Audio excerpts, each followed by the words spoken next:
Every day, over 8 million tons of plastic end up in our oceans.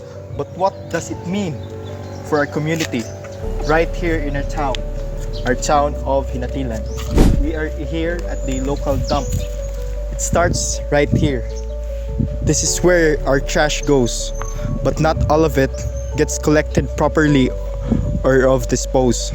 Some of it ends up in our canals, rivers, and eventually in the ocean.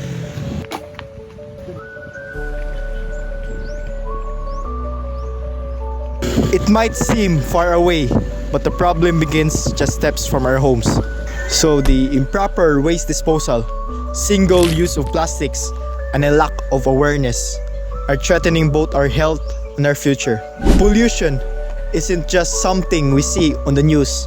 As you can see in the background, the local dumpster of the community of Hinatilan can be also in the streets, in the water, and the air we breathe.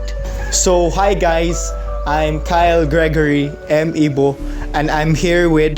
Hi guys, I'm Joseph Earl Libusada, and for this short video, we were taking a closer look at the environment around us through the voices of the people who live in our community.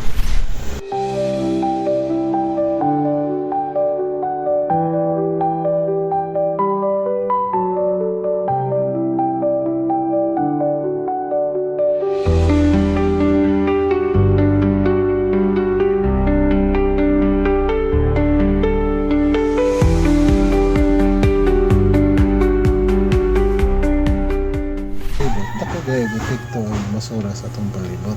Yun, kanang mga basura, labi na mga plastic. Kanang mga plastic, di mo na di mo na donut dayon. Mo gina number 1 makadaot sa nature sa kadagatan, mga isda dili na mahandlok na kay kakaon og plastic. Mga matay naman. Kaya di man matunaw ng plastic na maitiguha god og basura dire ang munisipyo nagkuha man sila og pick up sila basura segregated na. Segregate Lunes kanang lata, ang Merkules kanang dili malata mga kasama na mga plastic mga kuan. Wala Merkules sila ginang pick up ron kuha kada Lunes o Merkules kanagon basura dili gina siya masolve kay o bisag mga kabatan-unan imong advicean karong panahon na lisod man kay na may mga prinsipyo na mga ultimong bata gani dili na nimo masugo og walay suhol lain mga style ng mga bata ron lisod kay ma-control nimo kay mga bata gud karon di naman lahi naman gud sa una pwede ra imo silang advicean ang mga basura patag mo sa sakto nga tanganan ana pwede ra advicean pero di juga sure nga kana mo tuman yun mo bata pero at least na sultihan nimo.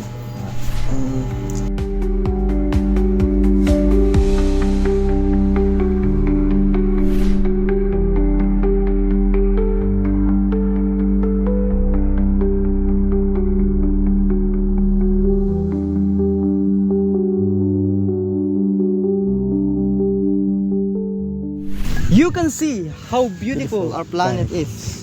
If we would just take care of it and fix it, it is not too late. Hearing from different people made me realize most of us see the problem.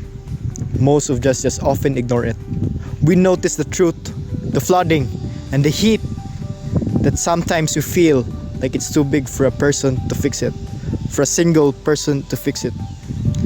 But what if we would be together to approve unity, to focus on unity? It can start with small unities that start with small everyday choices, like using a reusable bag, throwing trash in the right places rather than throwing it in the nature. Think about the fresh air we breathe, the trees you walk under, the quiet of a morning with birds singing. Imagine losing that. Imagine a future where we miss the views that we used to take for granted. But it's not too late. We can still protect what's left. We can still restore what's being damaged. We can still give future to generations to something worth seeing. Here's the challenge. What's one small thing you can do for the environment starting today? Pick up litter, plant something green, say no to single-use plastic, or simply spread awareness.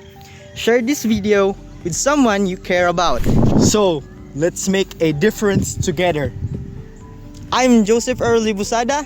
And I'm Kyle Gregory M. Ibo, and we are here reminding you today that we should take care of nature. Nature takes care of us. Nature gives us peace, and we should give back to nature by taking care of it.